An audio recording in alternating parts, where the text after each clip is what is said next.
Before we dive into the story, don't forget to subscribe and like the video and tell us where you watched in the comments. The rain came down in sheets, drumming against the endless stretch of desert plain, turning dust into rivers of mud. Two figures moved through the storm, their dark hair plastered to their faces, dresses heavy with water. Elena Whitebird, 19, gripped her sister's wrist with a strength born of desperation. Marisa, just 17, stumbled beside her, lips trembling with exhaustion. For 3 days they had walked, hiding from men whose names they dared not speak aloud, men who hunted them as if they were cattle to be bought and sold. When the faint glow of a lantern flickered across the valley, Elena almost thought it was a trick of the storm. But the light did not vanish. It burned steady, warm against the black horizon. She pulled Marisa forward until they reached a cabin half buried in shadow, its roof sagging under the weight of rain, smoke curling weakly from the chimney. The door opened before Elena could knock twice. A man stood framed in the dim light, his weathered face lined by years of hard sun and harder silence. His eyes, gray, searching, fell upon the sisters with a mixture of weariness and something else. Not hunger, not desire, something closer to dread. His voice was rough, breaking like timber in the wind. "Only if you'll be my wives before dawn." The words hung between them like thunder that refused to roll away. Marissa's grip tightened on Elena's arm. Rain streaked their faces until it was impossible to tell if they were crying or simply drowning in the storm. Elena straightened her shoulders, defiant even in her weakness. "We need shelter, nothing more." The man's hand shook as it touched the doorframe. Behind him, candles burned low, their flames bending strangely as if stirred by some unseen draft. Symbols, crudely carved into the wooden beams, glimmered in the light. Circles, arrows, lines intersecting. Not decorations, but warnings. Elena had seen such signs before on the trail. Messages scratched by travelers to mark water, danger, or death. "That's the law," the man said, his voice splintering like dry wood. "That's what has to happen." Law? Whose law? What tradition demanded such madness? And why did his face look more terrified of his own words than they were? The storm groaned, lashing the cabin walls. And beneath it, faint but growing louder, came the steady rhythm of hoofbeats. Horses moving fast, too fast to be friendly. Marissa's breath caught. "They found us." Elena looked once more into the man's eyes. They held no lust, no cruel intent, only a grim knowledge, as though he alone understood what stalked them in the darkness. In the back of her mind, she remembered words her grandmother once whispered on nights when fear pressed too close. "Defend the weak and the fatherless. Uphold the cause of the poor and the oppressed." But now, on this storm-drenched porch, Elena could not tell whether the stranger at the door was her defender or the beginning of something far worse. Thomas Reed stepped back, just enough for the sisters to glimpse the dim interior of his cabin. The space was sparse but orderly, rifles stacked neatly on a rack, a Bible resting on a shelf beside worn leather boots, and candles set in a half-circle around the hearth. The flickering light made the carved symbols above the doorway seem alive, writhing like snakes. Elena narrowed her eyes. "What law binds you to such words?" His jaw tightened, rain dripping from his graying hair onto the rough-hewn floor. "My grandfather's law," he said, almost in a whisper, "passed to me on his deathbed." He rubbed his temple as if the memory itself pained him. "When Apache women seek shelter during a storm and riders follow their trail, only a marriage bond can protect them. It is the old law, the only law that matters when blood is in the air." Marisa shivered, stepping closer to her sister. "That sounds like superstition." Thomas's gaze snapped past them into the black night, his voice lowered. "Superstition doesn't leave fresh marks on a man's door." He pointed toward the carving nearest the threshold, 3 vertical lines cut by 1 horizontal slash. Elena's stomach dropped. She knew the meaning. It was the traveler's warning sign for hunters of women. Death follows. A shudder passed through Marisa. Who carved that? Jim Holloway, 2 nights ago, Thomas said. Said there were men in town asking about 2 Apache sisters. Said they weren't the kind who took no for an answer. The hoofbeats thundered louder now, the ground trembling beneath the storm. 5, maybe 6 horses. Elena's hand went instinctively to the knife at her belt. Her heart raced, but her voice was steady. We escaped them once, we won't escape twice. Thomas reached for his rifle, his hands no longer shaking, but firm with grim resolve. If you're unmarried, the law won't stop them. But if you bind yourselves to me, even the territorial courts must recognize you as under my protection. They'll need a federal marshal's warrant to take you from my land. Elena stared at him, the weight of his words pressing down harder than the rain. This man was not asking for love or desire. He was offering law as a shield. Yet every part of her resisted. To bind her life to a stranger, even for survival, felt like surrendering to another kind of captivity. Marissa's voice cracked. "Sister, what do we do?" The hoofbeats became deafening now, circling closer, mingling with the thunder. Lightning ripped across the sky, illuminating the valley in a searing flash. Dark figures on horseback loomed just beyond the cabin's edge, their outlines jagged against the storm. Elena clenched her jaw. Between the terror outside and the strange, fearful honesty in Thomas Reed's eyes, she knew the night would demand a choice neither she nor her sister had ever dreamed of making. And whatever choice they made, dawn would find them changed forever. To continue this adventure, please subscribe to our channel. It helps us keep creating. The cabin door shut against the storm with a heavy thud, the sound echoing like the sealing of fate. Inside, the air was warm but tense, thick with wood smoke and the faint tang of oil from the rifles lined neatly along the far wall. Elena Whitebird scanned the room quickly, her hand never leaving the hilt of the small knife at her belt. Marisa stayed close, shoulders trembling as she wrung water from her braid. Thomas Reed set his rifle against the hearth, though his eyes never left the door, as if he expected it to burst open any moment. His face was carved with lines of fatigue, but his posture was steady, too steady for a man who had just spoken such strange words. "You owe us the truth," Elena said sharply. "Why would you demand marriage from strangers?" "What kind of man does that?" Thomas rubbed his weathered hands together, staring into the fire as if answers might rise from the embers. "It isn't me," he muttered. "It's the law. My grandfather's law." "Superstition," Elena shot back. He lifted his head, meeting her eyes. "Not superstition, survival." The flames crackled, filling the silence. At last he spoke again, voice low and deliberate. "When Apache women come in a storm, chased by dark riders, the only shield stronger than a gun is marriage. That bond forces recognition, tribal, territorial, even federal. Without it, you're prey. With it, you have standing. It's the one law that evil men can't twist so easily." Elena's jaw tightened. "So you mean to say, if we do not bind ourselves to you, the law won't protect us?" Thomas nodded once, grim. "To them, you're vagrants. Outside the reservation, outside protection. But as wives under my roof, you're untouchable without a marshal's warrant. That's the way the system works." Marisa glanced nervously toward the door, as though shadows pressed against it. "And if we refuse?" His hand went instinctively toward the rifle again. "Then I'll fight for you anyway. But I doubt I can hold them all off."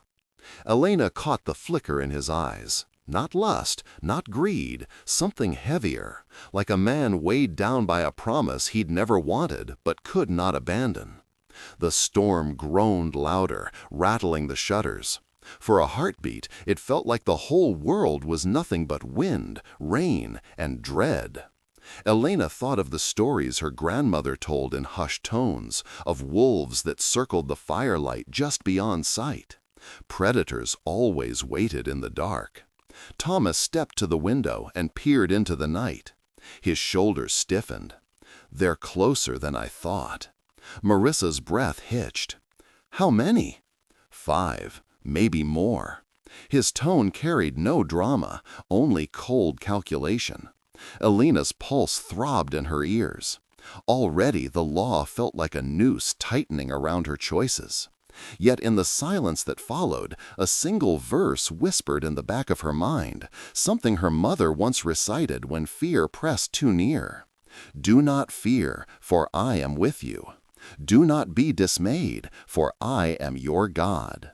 She forced her voice steady. "Then let them come. We've run far enough." Thomas turned from the window. In the firelight, his expression was neither hope nor despair, but something else, a grim resolve that told her the night had only just begun. The fire popped in the hearth, sending sparks spiraling up the chimney. The warmth should have been comforting after 3 days of rain and hunger, but Elena felt no comfort. Something about the cabin made her skin prickle. Every wall seemed to whisper of danger. Her eyes landed on the wooden beams above the door. Symbols were cut deep into the grain, some old, weathered with age, others sharp and fresh. She rose from the bench and stepped closer, tracing the grooves with her fingers. "These aren't decorations," she said quietly. Thomas followed her gaze, his expression grim. "Travelers leave signs when words can't, messages for those who come after. I keep them because forgetting is dangerous." Marisa tilted her head, studying the strange shapes. "What do they mean?" Thomas pointed with a calloused finger. "That circle with a cross? Safe water. Those 2 lines angled upward, hostile territory ahead. That one there, bad ground for cattle." He paused at a newer carving, the edges still raw and pale. 3 vertical lines crossed by 1 horizontal slash. Elena's chest tightened. She knew it at once. Her grandmother had shown her the same mark scratched on canyon walls. Hunters tracking women. Death follows. Her hand dropped to the knife at her belt. "Who left this?" "Deputy Holloway," Thomas said. 2 days ago. He rode through warning folks in town. Said men were asking about 2 Apache sisters. Said they weren't the kind who'd take no for an answer." The name Holloway stirred something faintly familiar. Rumors of a lawman who rode the borderlands, relentless against traffickers. But Elena hardly heard it. Her mind was already racing ahead, fitting the pieces together. Marissa's voice quivered. "The same men from the canyon? The ones who—" "Yes," Thomas cut her off gently. His eyes flicked once more to the window. "And their leader is worse than most. Silas McGraw. You've heard the name?" Elena's stomach turned. Even on the reservation, mothers warned daughters of McGraw. A man who profited from misery, who sold women like cattle to the mining camps up north. His name carried the stench of lawless greed, whispered with the same disgust as drought and plague. "He doesn't quit once he sets his eyes on prey," Thomas added, jaw tightening. "If he's marked your trail, he'll follow through storm, river, or canyon until he gets what he came for." The cabin seemed to shrink around them, the storm pressing harder against the walls as if McGraw himself leaned upon them. Marissa sank onto the bench, burying her face in her hands. "We'll never escape!" Elena knelt beside her, forcing calm into her voice, though her heart pounded like a drum. "We escaped once, we'll do it again." But even as she said it, her gaze drifted back to the mark carved above the door. Fresh. Warning. Death follows. Thomas's voice cut through her thoughts, steady but low. If you stay unmarried, he'll claim you as vagrants. He'll have the law twisted to fit his greed. But if you bind yourselves to me, he'll have no ground, not without facing a marshal. Elena lifted her head, staring into the fire. The flames leapt and cracked, but all she could see was the shadow of a man named Silas McGraw riding hard through the night, closing in. The storm rattled the shutters until the whole cabin seemed to shiver. Elena rose from the bench, her body coiled tight as a bowstring. She turned on Thomas, her dark eyes flashing in the firelight. "Why marriage?" she demanded. "Why not simply hide us until they pass? Why tie us to you, a stranger we know nothing about?" Thomas met her gaze without flinching. The lines of his face deepened in the glow, carved by years of hard sun and war. "Because hiding doesn't hold in a court. McGraw knows the loopholes. To him, you're just Apache girls off reservation land, and under territorial law, that makes you vagrants." Elena's fists clenched. "We are not vagrants, we are people." "I don't dispute that," Thomas said, his voice rough but calm. "But the law isn't about truth, it's about leverage. Unmarried women can be claimed, taken, hauled off with barely a question. But wives under a man's roof? That's different. Territorial statute protects you. Even federal marshals would have to honor it." Marisa looked up, her face pale. "So if we marry you, we're safe?" Thomas exhaled slowly, as if the word safe were too fragile to touch. "Safer?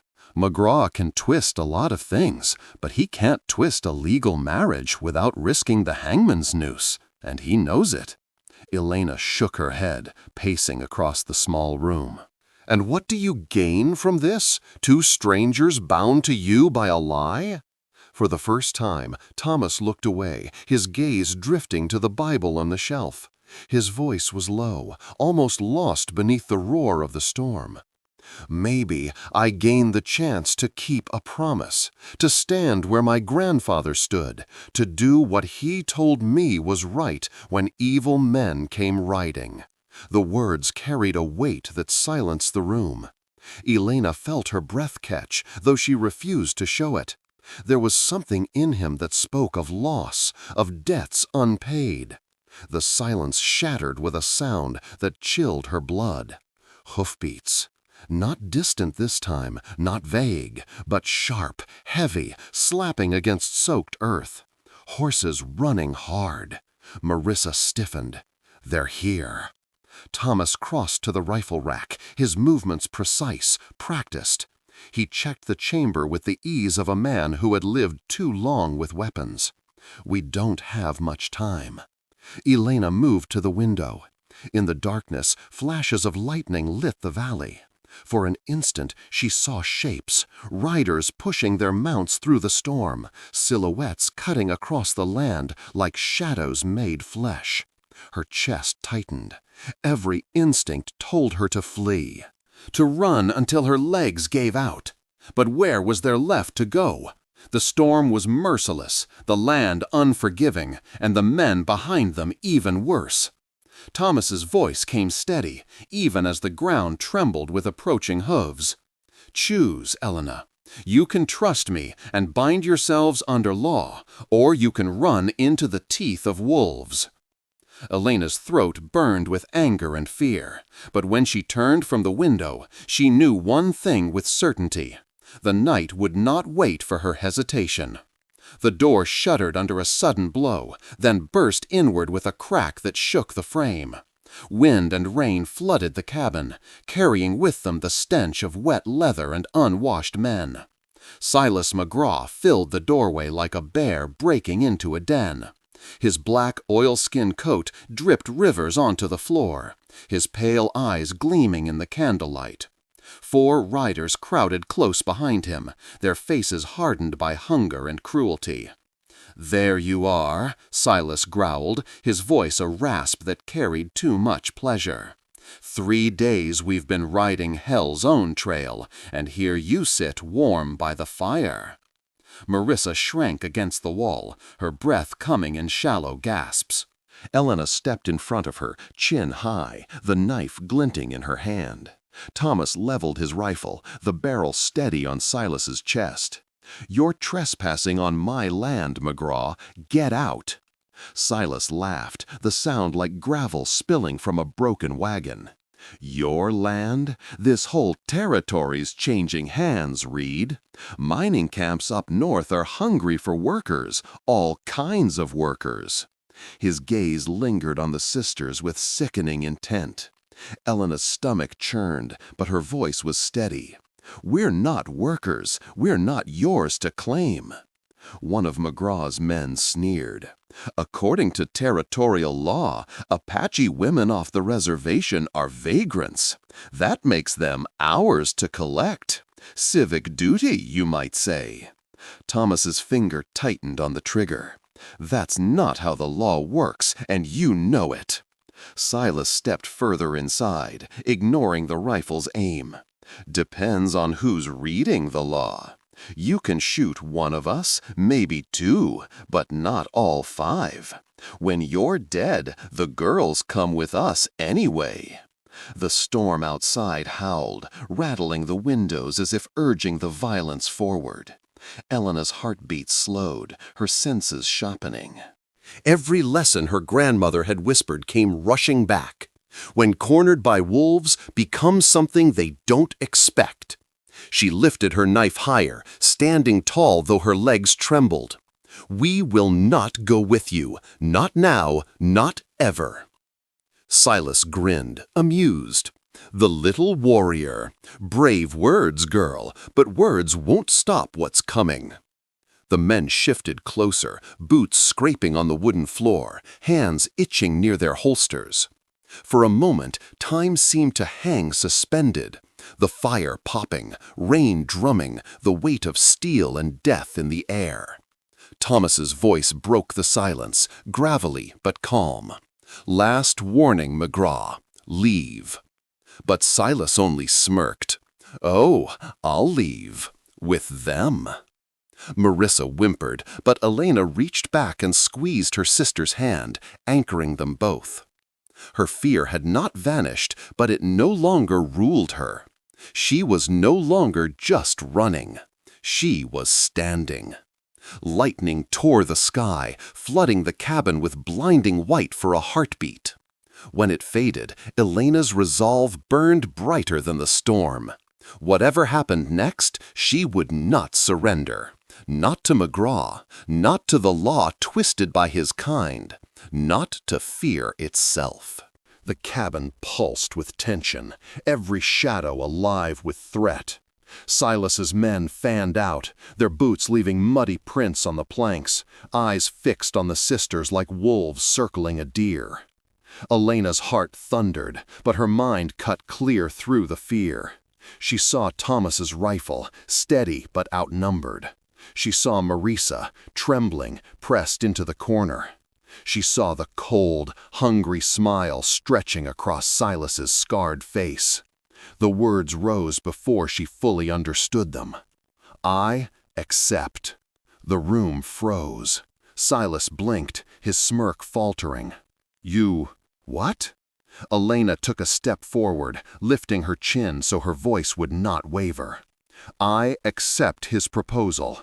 Marriage, here, now, before dawn. Under Apache law and territorial law. My sister and I both."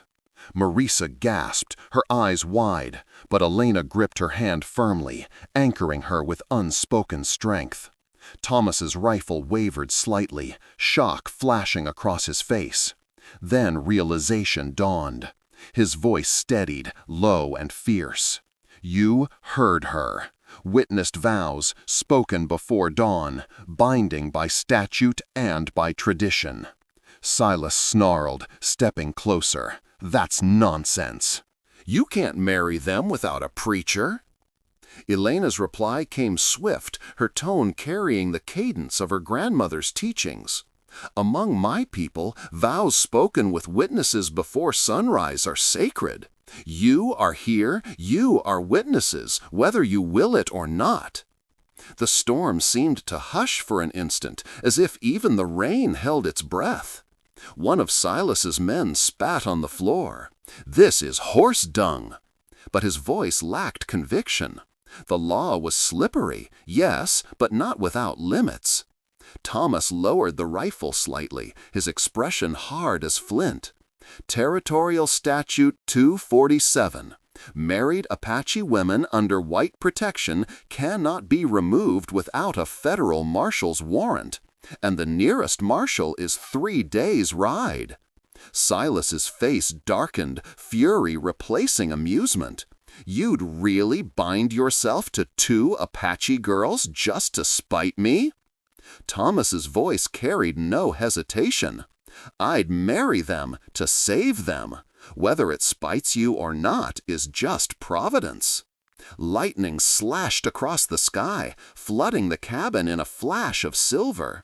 Elena felt the storm in her chest, the thunder in her veins.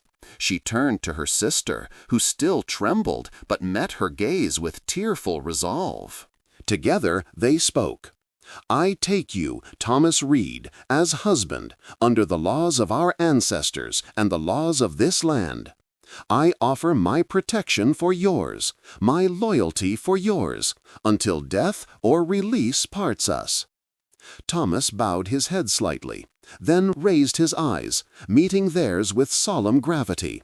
Elena Whitebird, Marisa Whitebird, I take you as wives, under tribal law and territorial law. I offer my protection for yours, my loyalty for yours, until death or release parts us. The vows settled into the air, like the sealing of fate. In her heart, Elena whispered words her mother once spoke when courage was needed most. Do not fear, for I am with you. Do not be dismayed, for I am your God. The cabin held its breath. The marriage was done, and with it the rules of the night had changed. For a long moment no one moved. The vows hung in the air, as heavy and undeniable as the storm pressing on the cabin walls. The candles flickered in the silence, each flame bending like a reed under the weight of unseen winds. Then Silas McGraw exploded. "This is a farce!" His voice cracked through the cabin like a whip. He slammed a fist against the doorframe, rattling the fresh carving that had foretold his coming. "You think a muttered string of words changes anything? You think that'll stop me?" His men shifted uneasily, exchanging glances. They were cutthroats, yes, but even cutthroats knew the weight of law when spoken aloud. To steal women now, after vows had been witnessed, meant more than theft. It meant open defiance of the courts, a hanging offense. Elena kept her grip tight on Marisa's hand, her own fear buried beneath a rising steel in her chest. She had spoken the words, and the words had power. Not because of Thomas, not even because of the law, but because she had chosen them. Silas spat on the floor. "I don't bow to Apache tricks or frontier fairy tales. Law is written by men like me, not savages clinging to superstition." Thomas raised his rifle once more, his voice steady, calm, the voice of a man who had nothing left to lose. "You'll bow tonight, McGraw, or you'll bleed." The storm roared outside, rain pounding the roof as if the heavens themselves bore witness. The standoff stretched thin as a drawn bowstring. One wrong move, one twitch of a finger, and blood would drench the cabin floor. Silas's pale eyes narrowed, calculating. His men hovered like wolves, half ready to strike, half held by the invisible barrier of the vows they'd been forced to witness. Then, over the thunder, came another sound. Hooves. Not McGraw's horses, they were already outside. This was a single rider, cutting fast through the rain, the cadence sharp and urgent. Silas's head snapped toward the window. "Who the hell?" Thomas's eyes flickered, recognition dawning. That gait. It's Holloway. The name cracked across the cabin like fresh thunder. Deputy Marshal James Holloway, federal authority. The one man who could turn Silas's swagger into chains. A voice boomed from the storm before the rider even reached the cabin. "Silas McGraw, this is Deputy Marshal Holloway. You're under federal order. Step away from that cabin with your hands where I can see them." Silas cursed, rage twisting his face. His men backed toward the doorway, torn between loyalty and the rope they could already feel tightening around their necks. Thomas's grip on his rifle never wavered. "It's over, McGraw." But Silas's gaze lingered on the sisters, burning with a fury that promised nothing was over. His lips curled into a promise of vengeance. "This ain't finished," he growled, "not by a long shot." Outside, the hoofbeats slowed, then stopped. A badge gleamed in the stormlight as Holloway dismounted, his silhouette framed by lightning. The cabin, once a prison of fear, now held the promise of a reckoning. Elena exhaled, her body trembling with relief she dared not yet trust. For though the law had arrived, she knew men like Silas McGraw did not surrender their prey so easily. The journey to explore the Wild West is still long.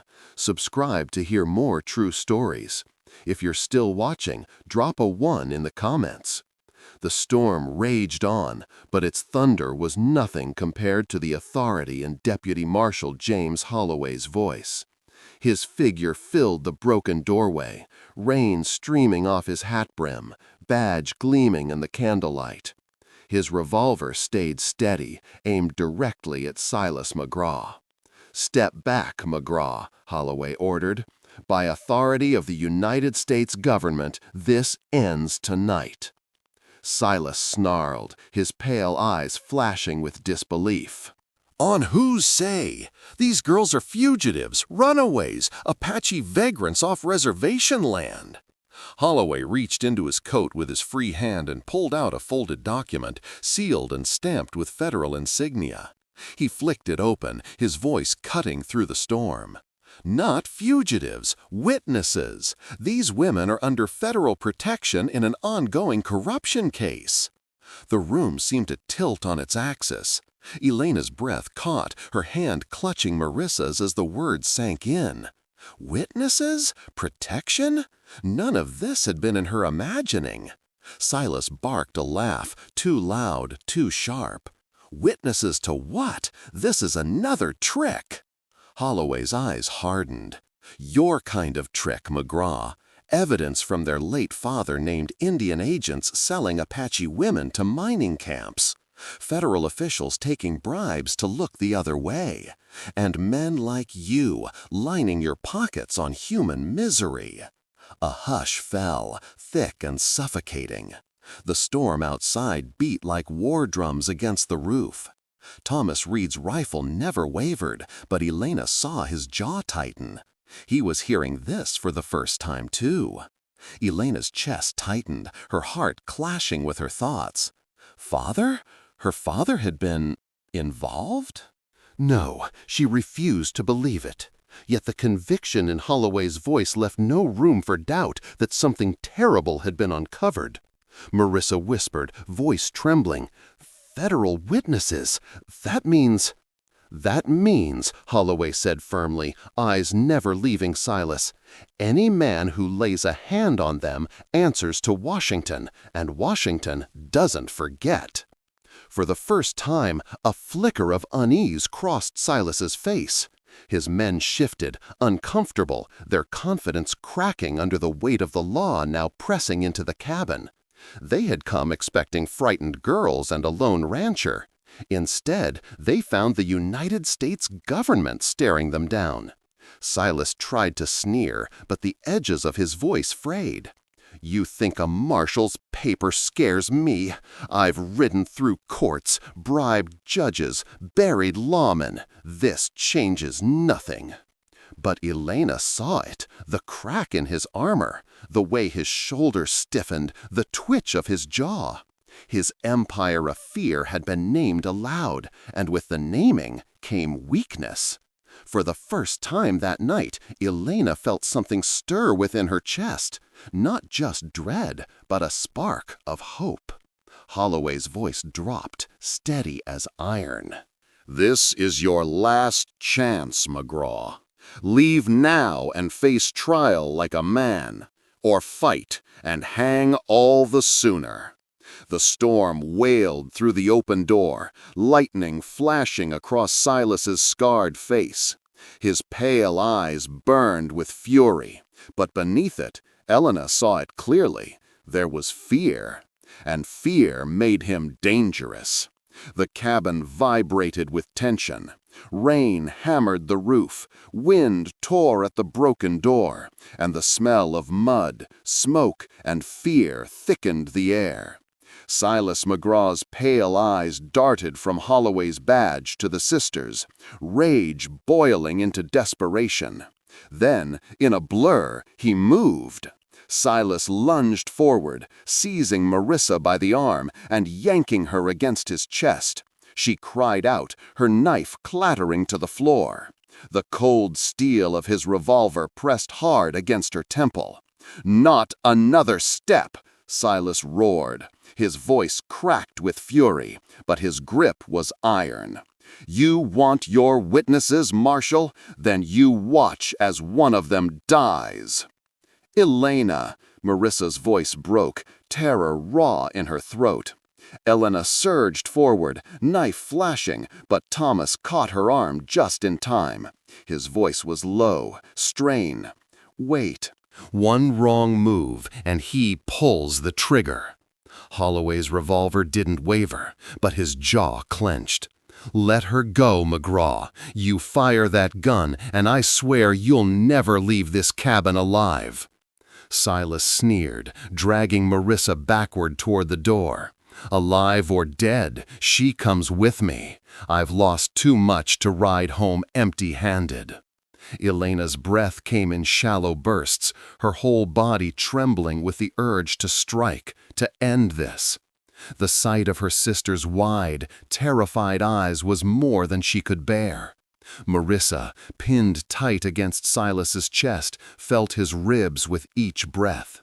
The stench of whiskey and blood clung to him. Her grandmother's words echoed in her head. "When the wolf has your throat, find his weakness." With a sudden burst of strength, she drove her elbow into his ribs. Silas grunted, the revolver jolting from Marisa's temple. In that heartbeat of slackened grip, she twisted free, stumbling toward Elena. "Now!" Holloway barked. The cabin erupted. Holloway's gun cracked, the bullet tearing into Silas's shoulder and spinning him backward. His revolver fired wild, shattering a lantern and filling the room with acrid smoke. Thomas's rifle thundered, the recoil slamming against his shoulder. Splinters flew from the doorframe inches from another outlaw's face, forcing the man back into the storm. Marisa dove into Elena's arms, sobbing, while Elena shoved her behind, knife raised once more. Silas staggered, blood staining his coat, but his fury burned hotter than his wound. He lifted his revolver again, his hand shaking but deadly. His gaze locked on Elena, as if killing her would reclaim his pride. Before he could fire, Thomas's rifle roared a second time. Silas crumpled against the wall, his gun clattering to the floor. The storm outside wailed, thunder rolling like judgment. Smoke curled from broken lantern glass, shadows dancing over the wounded outlaw's twisted face. For a moment, the cabin stood in silence, every soul holding its breath. Then Elena exhaled, clutching Marisa tight. Relief surged, but it lasted only an instant. For Silas McGraw was still breathing. And with his next words, he would shatter everything they thought they knew. Silas slumped against the wall, blood soaking through his coat, but his pale eyes still burned with venom. He spat onto the floor, the red streak of blood mixing with the rainwater that had seeped in. "You think you've beaten me?" His voice rasped like a rusted blade. You don't even know the truth about your father. Elena stiffened, still holding Marisa behind her. Don't speak his name. Silas laughed bitterly, coughing through the pain. Why not? He was mine long before he was yours. Feeding me names, giving me lists, families with daughters of age, with no men left to guard them. That's how I found you, girl, through him. The words landed like hammer blows. Elena felt the air leave her lungs. Lies! But Silas's grin widened, even as blood trickled from his lips. Is it? You were running from me, yes, but you were also running from Samuel Redhawk, weren't you? Your precious uncle. He's been cleaning house, killing anyone who could tie your father to me, including your father himself. Marisa's knees buckled. No, that's not true. Elena's throat burned, rage and grief warring within her. My father died of fever. Fever, Silas croaked, shaking his head. Poison. A blade between the ribs. Pick whichever story you like best. But he died because he was weak, and Samuel made sure no one ever found out the truth. Holloway's gun remained fixed on Silas, but his brow furrowed. Even the lawman seemed unsettled by the poison dripping from each word. Thomas shifted his rifle, his voice a low growl. You'll say anything to save your skin. Maybe, Silas said, his voice dropping to a whisper.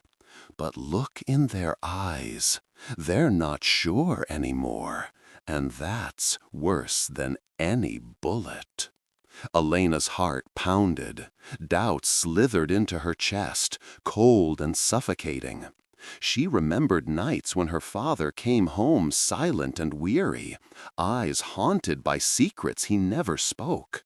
She remembered Samuel's absences, the way he always returned with blood on his hands and excuses ready. Her hands trembled, the knife shaking in her grip. Could it be true? Could the man who had sung her to sleep, who had told her stories of honor and courage, have betrayed his own people? Marisa clutched Elena's arm, her tears hot against her skin. Sister, what if? No, Elena said fiercely, forcing the words out like a shield. He was our father. He would never sell us. But her voice cracked on the last word, and Silas caught it. He leaned forward, his grin widening despite the blood on his teeth.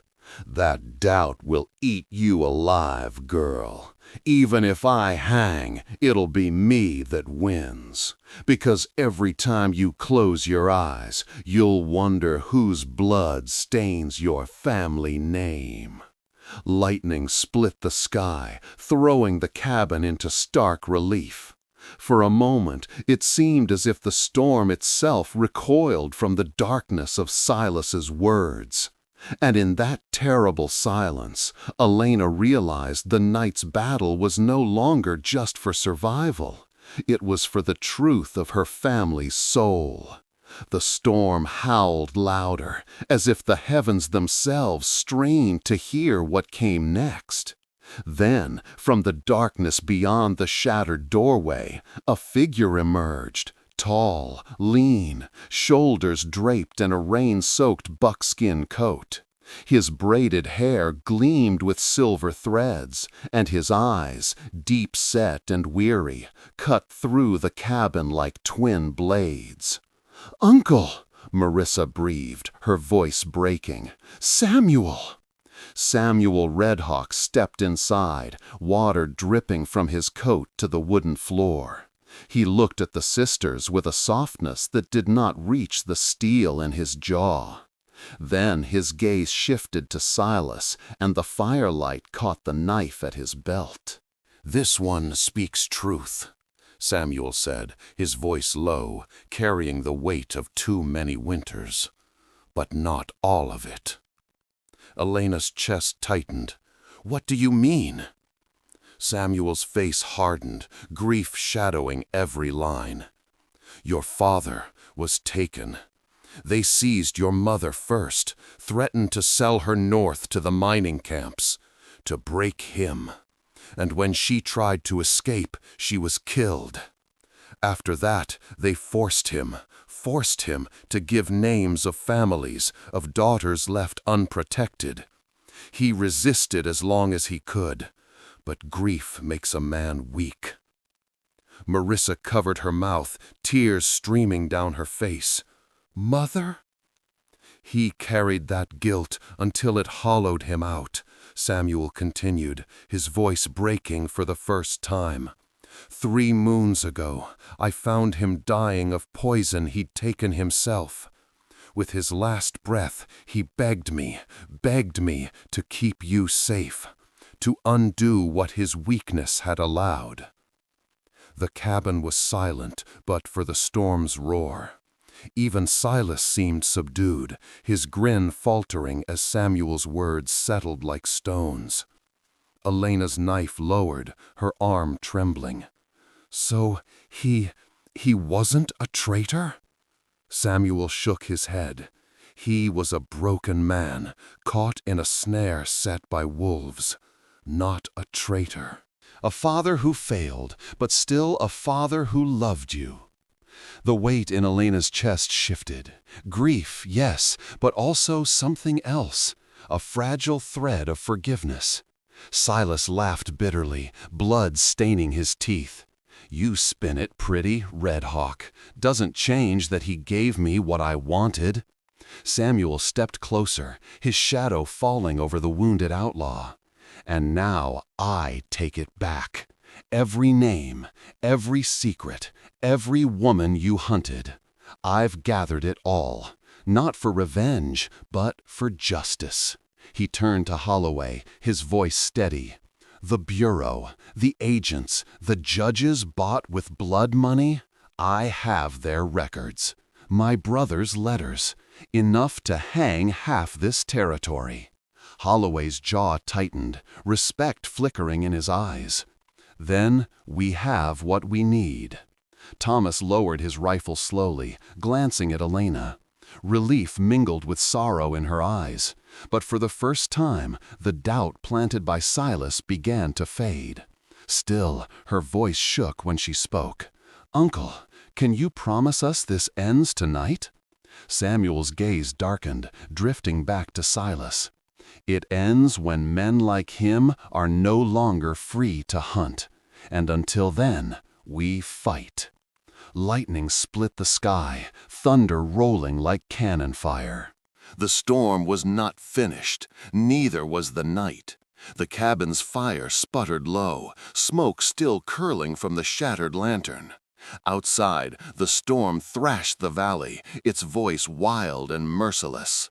Then, cutting through wind and rain, came a sound that froze every soul within those walls. A long, mournful howl. Elena's heart clenched. Her grandmother clenched of such cries, omens carried on storm winds, warnings from the spirit world. Marisa gripped her arm, whispering, "It's a sign, sister. The wolf walks tonight." Even Silas smirked through his bloodied lips. "Not an omen, girl, a signal, and you know what that means. More men are coming." Thomas braced his rifle, muscles taut as bowstrings. Holloway kept his revolver fixed, scanning the storm through the jagged doorway. Samuel's hand rested on his knife, but his eyes never wavered. Then the sound of hooves joined the storm. Not one horse, not two, many. The rhythm pounded like war drums, steady, relentless, closing in fast. Marisa gasped, "He's right! They've come for us!" Lightning slashed across the sky, illuminating a line of mounted men cresting the ridge. At first, their shadows looked like more of Silas's cutthroats, dark riders against the storm. But then the lightning struck again, and brass buttons flashed. Blue coats, Federal cavalry. Holloway's shoulders eased, though his gun never dropped. "Reinforcements," he said, voice grim but certain. "Captain Morrison kept his word." Moments later, the cavalry swept down through the rain, their bugles sounding sharp against the storm. 5 riders, then 10, then more. Their lanterns glowed like a river of fire, and their rifles gleamed beneath the downpour. Silas's men, what few still lingered in the shadows, broke like scattered cattle. Some fled into the storm, others froze in place as the soldiers closed around them. The thunder of hooves shook the cabin walls, and the outlaw network that had thrived in the dark now crumbled beneath the light of federal authority. Captain Morrison reined his horse at the doorway, his voice carrying above the rain. "Marshal Holloway, we've rounded up the agents and the buyers. The whole operation is finished." His eyes flicked toward Silas, bleeding but defiant. "Looks like you caught the head snake alive." Silas cursed, spitting blood onto the floor. "You think you've won? For every man you hang, 2 more will rise. This land is hungry, and hungry men don't stop." Samuel stepped forward, his voice steady as stone. "Then we keep fighting, until there are no more places for men like you to hide." The cavalry dismounted, chains clinking as they shackled Silas's remaining allies. Outside, the storm began to break, the first hints of dawn pressing pale light against the clouds. Inside the cabin, Elena stood taller, her sister at her side. For the first time that night, she felt the weight of survival shift into something greater. Not just escape, not just endurance, justice. Yet even as Silas was bound and dragged to his feet, his pale eyes found hers, and he hissed with venomous certainty. "This isn't over. You may have the law tonight, but mark my words, vengeance rides faster than justice." The soldiers dragged him out into the storm, but his words lingered like smoke long after he was gone. Silas McGraw staggered as the cavalrymen dragged him through the doorway, his wrists shackled in iron. Blood dripped from his shoulder, trailing down the porch steps into the mud. Even defeated, his pale eyes blazed with fury. He twisted his head toward the sisters, sneering. "You think you've found safety in vows and badges? The law is paper. Paper burns. Men like me, we rise from ashes." Captain Morrison shoved him forward. "Save your sermons for the gallows." His voice was cold, clipped, the voice of a man who had seen too many wolves dressed as men. Outside, the soldiers mounted up, Silas cursing until his voice was drowned by the storm. The clatter of hooves and chains faded into the distance, leaving only the hiss of rain and the raw silence inside the cabin. Elena held Marisa close, her pulse still thundering. Relief fought with exhaustion, but her heart would not settle. Even bound, Silas's threats coiled in her chest like a snake refusing to die. Holloway holstered his revolver, his shoulders sagging for the first time that night. "It's done. The marriage vows you spoke are binding. Territorial law and Apache tradition both hold. You're under Thomas's protection now, in every sense the law allows." The words struck Elena harder than she expected. Binding. Protection. They had spoken those vows to survive, but survival had changed them. She glanced at Thomas. His rifle rested against the wall now, but the steadiness in his eyes had not faded. He wasn't looking at her with desire or conquest, but with quiet respect. Marisa wiped her tears with the back of her hand. "So we're truly married?" Thomas's voice was gentle, almost hesitant. "By law, yes, but more than law, it's a promise, one I don't take lightly." Samuel Redhawk stepped forward, his presence filling the cabin. His weathered face was carved with both pride and warning. He placed a firm hand on Thomas's shoulder. "You've proven yourself a man of honor tonight. You fought when you could have fled. You stood when others would have sold them out." His voice deepened, hard as granite. "But hear me plain. If ever you harm them, if ever your protection turns to chains, you will answer to me, and I will not be merciful." Thomas met his gaze without flinching. "I understand, and I accept that burden." The storm outside had begun to ease, thunder rolling softer, the rain thinning to a steady drizzle. Dawn's first light crept across the horizon, painting the clouds with streaks of gray and silver.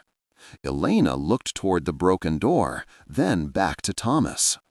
For the first time since this nightmare began, her fear eased enough to let another feeling rise: gratitude, trust, and beneath them both, something warmer she dared not yet name. Her hand brushed his as she whispered, almost to herself, "Maybe this isn't just survival." Thomas's eyes met hers, steady as the mountains. He didn't answer, but the silence between them was rich, full of something unspoken, something beginning. And in that fragile dawn, Elena knew the night had ended, but their story was only just beginning. If you like this video, please comment number 9. If you don't like it, please comment number 0. And please leave a comment and share your feelings. The store had broken by morning. The valley lay quiet, the earth soaked and steaming under the rising sun. Birds returned hesitantly, their songs fragile but persistent, as if testing whether the night's horrors had truly ended. Elena stepped onto the porch of the cabin, bare feet brushing the damp wood. The air smelled of pine and wet earth, sharp and clean after the storm. For the first time in days, she drew a full breath that did not taste of fear. Behind her, Marisa moved about the hearth, coaxing a new fire from the damp logs.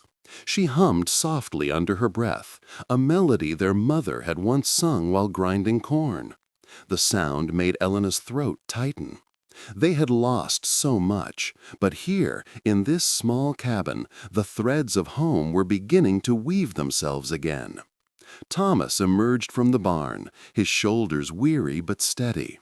He led his horse to the corral, the morning light catching the streaks of gray in his hair. He paused when he saw Elena on the porch. Their eyes met, and for a heartbeat, words were unnecessary. He tipped his hat in quiet acknowledgement, then went back to work mending a broken gate. Samuel Redhawk returned from the ridge, his rifle slung across his back, a rabbit dangling from his hand. He moved with the calm grace of a man who had walked through storms all his life and learned not to fear the rain. Setting the rabbit down by the door, he joined Elena on the porch, his gaze sweeping the valley. "This land is different after a storm," he said softly. "It remembers." Elena folded her arms against the cool air. "And do we remember, or do we try to forget?" Samuel's eyes narrowed against the sun. "We remember. Forgetting is what men like McGraw count on. But remembering does not mean letting grief rule us. Your father made mistakes, yes. He was broken by sorrow, but he still loved you. His last act was to ask me to keep you safe. That is the memory you carry forward." Elena's chest ached, but his words steadied her. She nodded, whispering, "Safe. For the first time, that word feels real." Inside the cabin, Holloway had left papers on the table, documents signed by Captain Morrison confirming the marriage vows, recognized both under territorial and federal law. Elena had stared at them the night before, her hands trembling. The ink seemed heavier than the storm, more binding than chains. Marisa had been the first to accept it. "It means we belong somewhere now," she had said, her young voice trembling but sure. "Not as fugitives, not as prey, but as family." Elena wasn't ready to say the word aloud. Family? The wound of her parents' loss was still raw. But when she watched Thomas fixing the corral, his sleeves rolled, his hands steady, she felt the edges of that word becoming less foreign. After breakfast, Samuel skinned the rabbit while Thomas spoke with Holloway about the trial to come. Silas McGraw would face judgment, along with the agents and buyers caught in the cavalry's net. It would not undo the past, but it would give names to the shadows, punishments to the guilty. When Holloway prepared to ride out, he clasped Thomas's arm. "You did right by them," he said. "See that you keep doing so." Thomas only nodded, but his gaze flicked toward Elena, and in that glance was something like a vow far deeper than law. As the marshal rode into the distance, the sisters and Samuel stood together in the doorway, the cabin warm behind them, the valley glistening before them. For the first time since their long flight began, Elena felt the weight of flight lifting. And though the scars would never fully fade, the dawn carried with it something she had almost forgotten to hope for: a beginning. 3 months later, the ranch looked nothing like the battered refuge it had been that storm-filled night. The broken door had been replaced with solid oak, carved with protective symbols Samuel insisted on etching by hand. The roof no longer leaked. The vegetable garden Marisa tended with patient care had begun to sprout green shoots, stubborn against the rocky soil. Even the air felt changed, filled with the quiet rhythm of life returning. Elena stood on the porch at dusk, watching the last light sink behind the distant ridges. The sky was a canvas of rose and gold, streaked with violet shadows. The hush of evening wrapped around her shoulders like a shawl, and for the first time in years, her heart did not race at every sound carried by the wind. Behind her, laughter drifted from inside the cabin. Marisa had become the heart of their home, singing as she cooked, trading herbs and beadwork in town, reminding them all that joy could return even after the darkest storms. Samuel had chosen to stay, his presence a steadying force. He spent his days hunting, repairing fences, and, when the mood struck, teaching the old songs that had carried their people through fire and exile. Justice, too, had been done. Word had come from Holloway. Silas McGraw had stood trial in Santa Fe.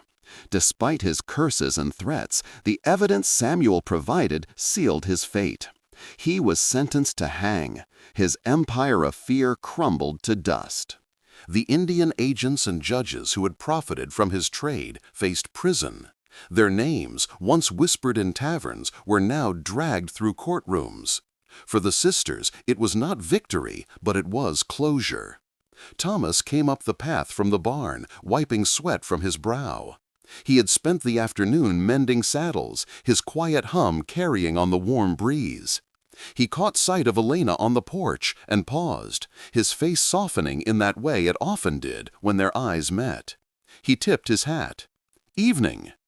"Evening," she answered, her lips curving before she realized she was smiling. He joined her, leaning against the rail. The silence between them was not awkward now, but companionable, rich with unspoken words. "You've worked this land into something worth keeping," Samuel had told him not long ago. "Now see that you work these bonds the same way, with patience, with care." Thomas had taken those words to heart. He had asked for nothing from Elena or Marisa beyond what they freely offered. His kindness was steady, never demanding, never rushed. And in that patience, Elena found her walls softening, her fears loosening their grip. That night, after supper, they gathered on the porch. Samuel smoked his pipe while Marisa rocked in the chair Thomas had repaired for her. The stars unveiled themselves one by one until the sky glittered like a river of light. Thomas cleared his throat, his voice quiet but certain. "Are you happy here, both of you?" Marisa smiled, her eyes shining in the starlight. "I am. For the first time, I feel safe, and safe feels like freedom." Elena's gaze drifted across the valley, then back to Thomas. The question lingered in the air like a prayer.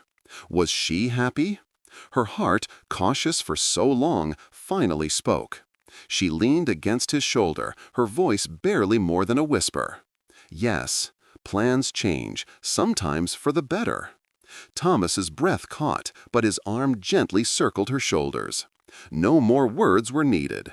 Samuel watched them quietly, a rare smile softening his weathered face. "Your father would be proud," he said, his voice carrying into the night. "Not because the world has been made perfect, it never will be, but because you have found a place to belong, a place to heal, a place to begin again." Elena lifted her eyes to the heavens, where the stars burned eternal. For the first time since her childhood, she did not see them as distant fires, but as lanterns carried by those who had gone before. Her parents, her people, still watching, still guiding.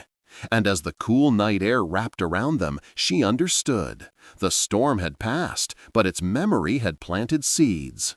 From those seeds, faith and love would grow. This was not the end, it was the beginning.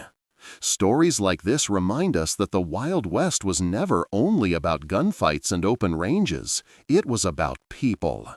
Families torn apart, strangers who became kin, and choices made in the darkest hours that shaped lives for generations. Many of you watching have known storms of your own, losses, doubts, nights that seemed endless. Yet, like Elena and Marisa, perhaps you also discovered that even in the fiercest storm, God can send a protector, a friend, or a moment of unexpected grace. As you sit with this tale, may it stir both memory and hope. Memory of those you've loved and lost, and hope for the strength to keep walking forward. If this touched your heart, don't forget to like, subscribe, and share so we can continue bringing you more true Wild West stories. Stories of faith, courage, and the kind of love that endures long after the storm.